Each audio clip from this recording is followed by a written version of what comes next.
وہ ایک انسان نے سوچ یعنی کہ جب اس کے پاس طاقت آ جاتی ہے، اتھارٹی آ جاتی ہے،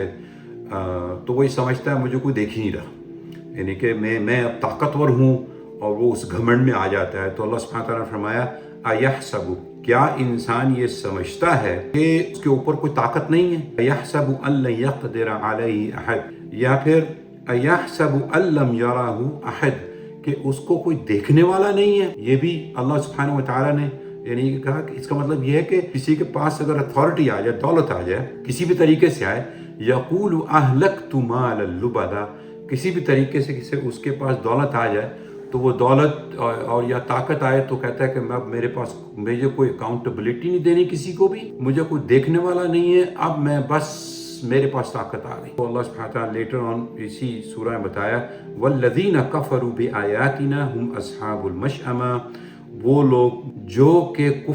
جنہوں نے ہماری آیات پر کفر کیا، وہ لوگ جو ہیں وہ الٹے ہاتھ والے لوگ ہیں، اور ان کے ساتھ کیا ہوگا؟ علیہم